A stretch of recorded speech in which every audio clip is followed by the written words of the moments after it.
All these sales that I'm making, I made them on this site, lefewshop.fr with an E at the end. It's an identical copy of Fuse Shop, Fuse Merch Store. In this video, we are going to try to make money by creating a knockoff version of his store and promoting it in one of his videos, without him knowing and with the help of one of his editors. I recreated each of his products, but in my own way. From his plush toy to his hoodies to his t-shirts, the goal is to see if we can create some hype, see what people say on social media, see if people actually order, and then with all the numbers we generate, at the end we'll call him, confront him and see his reaction. Yeah, the thing in my last video, don't make counterfeits. So before we start, here's everything I risk by copying a design I don't own. You don't want to risk that. In my case, I'm taking the risk of doing this experiment because I'm friends with Fuse, which helps a lot. Let's not waste any more time, I'm going to check if the domain name I want is available. Fuse shop with an E.fr, perfect, that's the start. It only costs €6 a year, a good deal, done. We might get a letter from Fuse's lawyers, since he's really protected his brand, but with a YouTuber's shop, that's unlikely, and we're not targeting a luxury brand. Now that we have the domain name, we need to start on the website. It would be much easier if we could just copy and paste his site's code, so we could easily make changes. I'll quickly show you his website, which was recently redesigned.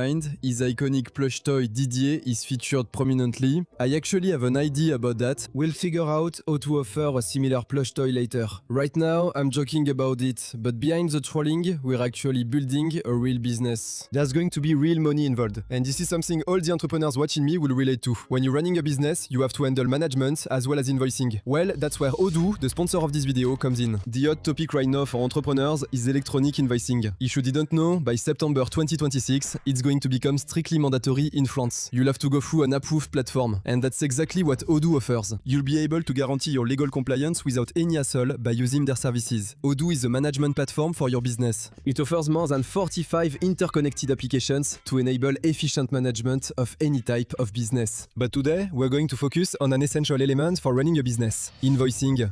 I can use their invoicing application. For instance, to quickly create and send compliant invoices, you select the customer, add products, update quantities, and confirm dates. I just send the invoice electronically from the app. You can also manage emails and notes, which is helpful for teamwork, and receive payments directly through an online portal. You can pay with PayPal, Stripe, or Worldline. Connecting my bank automates tracking so I can easily see what's been paid or not. What I love about Odoo is that you can access any of their applications for free, forever, with unlimited hosting and support. So don't hesitate to try this application for free. I'll put all the info you need in the description. Thanks again to Odoo for supporting my project. We have the comics he released. I'd also love to create a new unofficial volume, it would be really funny. These images are from his company, Creator Labs, which manages the store's logistics. I'll try to contact them for my logistics too, as long as they don't tell Fuse. It would really help me. I'd have the same fabrics and could focus more on design and communication, less on operations. Then there are the different types of products he offers. Alright, I can't just right-click and copy-paste to remake his website. Well, actually, I can do almost everything like that. I'm going to use an AI that will recode everything. I promise this will be the only time we use one in this video. I've opened Claude Fable. I gave it all the references and we'll use Goal Mode. With this prompt, it will reproduce everything in a few hours, down to the pixel. It's satisfying to see the result. That will allow me to have the code and make small modifications myself on top of it. Obviously, it's illegal to reproduce a website you don't have the rights to, you know. Here, I really had to cheat. I told it that I was working for Fuse Shop, so it would agree to do it. Right now, it's connecting to FuseShop.fr and taking screenshots of all the pages. It's downloading all the images, all the videos, the fonts, the site CSS style, and it's copy-pasting all of that into our own code. I think I'll see you again in at least 2 or 3 hours. Okay, look at this. This is the original Fuse Shop. And here, this is what Claude recoded locally on my PC. It's impressive. The two versions overlap each other perfectly, down to the pixel. There are a few minor corrections to make. For example, with your animations, when you hover over a button, or like here, when you scroll, it's not exactly the same yet. But I'll fix all that on my end. And now that we have the code, well, we can do whatever we want. We can go even further. And I suggest we take a few liberties to make some small changes. The first obvious change is to modify the logo. There you go, I recreated the same one, but by adding an E at the end. There, it's on the site. But then, a much more obvious change is to change the dominant color.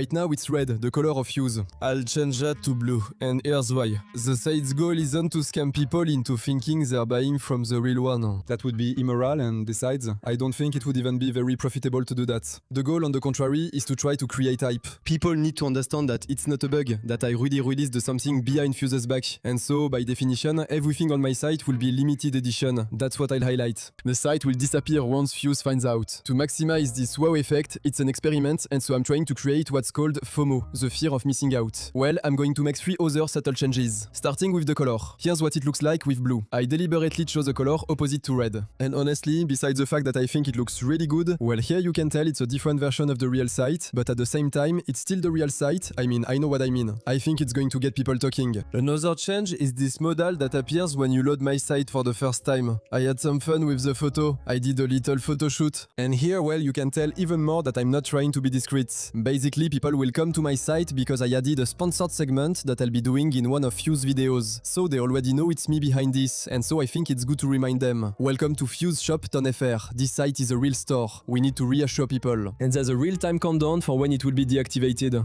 In fact, I'm even going to put this countdown here on the site's navigation bar. That way, when you browse, you always have this little element there that could potentially encourage purchases. That's it, that's all. Well, the last problem on my site is that if I go here, well, there's nothing. We have some default items, but no product yet. I can't just copy Fuse Shop's product, or there'd be no reason to buy from my site. It wouldn't be limited edition. We're going to make products that are almost the same, custom made, and I have quite a few ideas.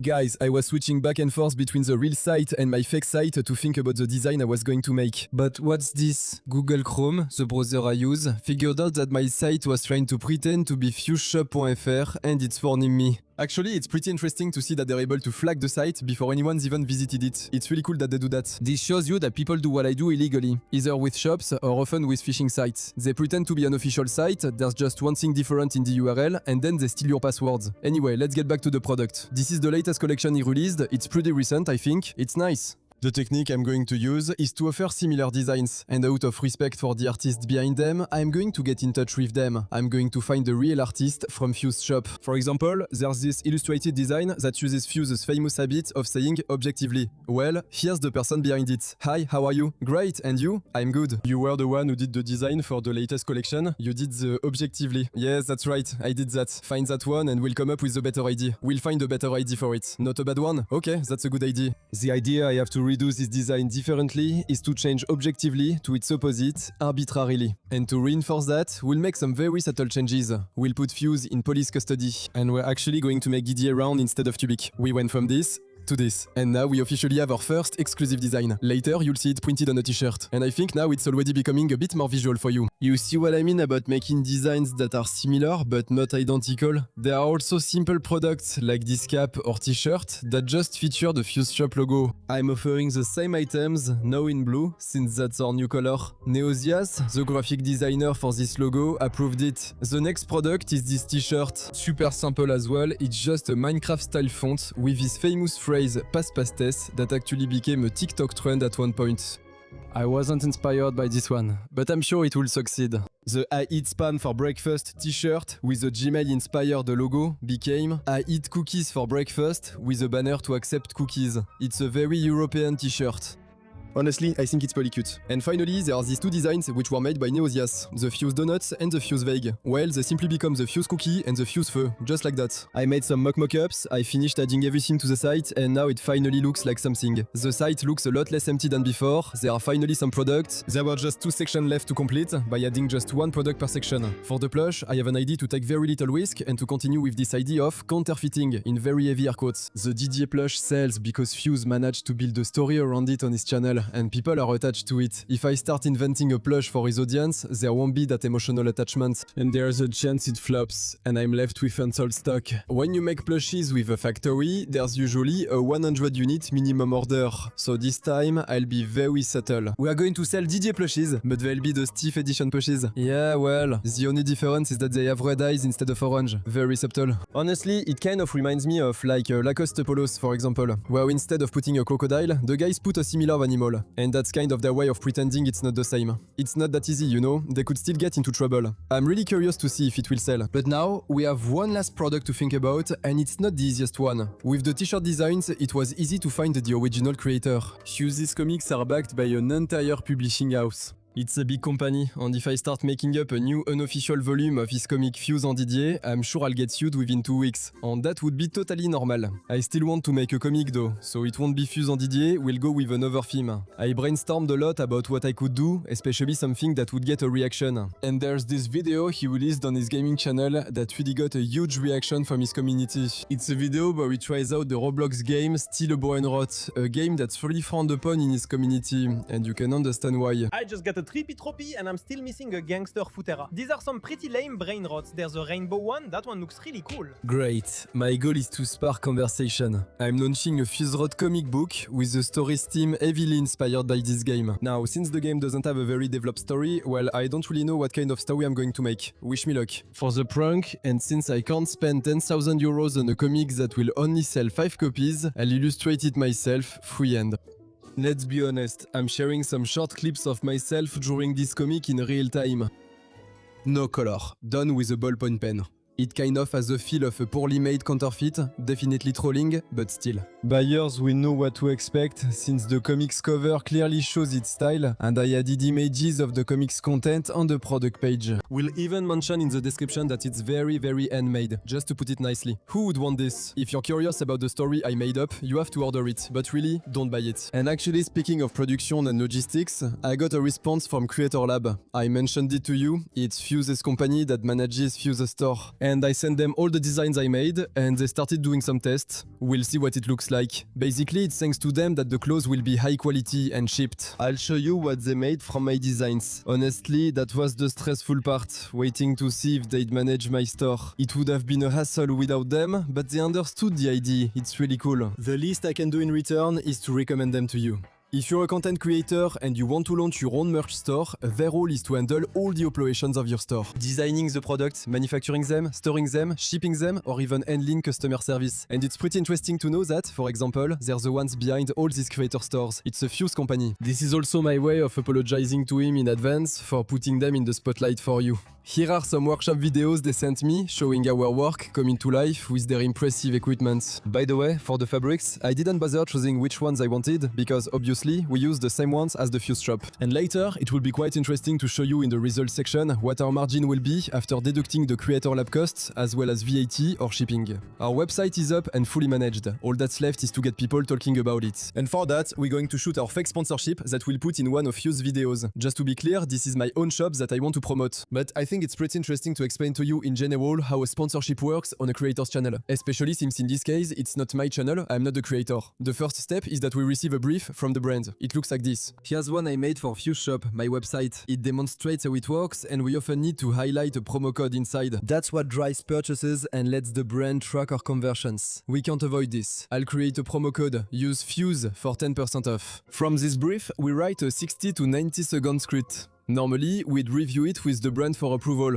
but since I'm the brand, there's no back and forth. Here is my script. Next, we film and edit the sponsored segment, creating what we call a capsule. We then review it with the brand for approval and changes. Here's a short excerpt. He doesn't know, but I'm interrupting your video for an unpaid collab. Hey, if you want to see the whole thing, check out Fuse's video after this. Once approved, we add it to the video, usually at the beginning. For this step, I just need to contact one of Fuse editors, and I'll spare you the whole conversation where I explain the concept to him. Apparently, the next video that's going to be released on Fuse channel, his gaming channel, is this one. And luckily for me, there's no sponsor, not yet. We'll fit my sponsorship into the first 3 minutes of his video. It's wild to do this, but there's really no other YouTuber I could have gotten away with doing this too. I'll update you when his video is released.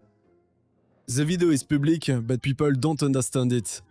Yeah, no, it's impressive. Objectively, within an hour at most, I'm going to get a call from Fuse. And then, either he wants to remove the sponsorship, because that's something he can do. He can edit it with YouTube's tools, or we'll discuss revenue options. Honestly, I know him and trust this will work, which is why I'm doing it. Meanwhile, I'll share a compilation of YouTube comments. The buzz is slowly growing, and I'm really happy. I'll wait 24 hours before giving you a debrief on the shop's initial stats. And obviously, the shop will keep running for 7 days from the date this video is published. And so as usual, I'll give you a final recap on my Discord as soon as it closes. But before that, maybe we'll call Fuse. Yo, Nico.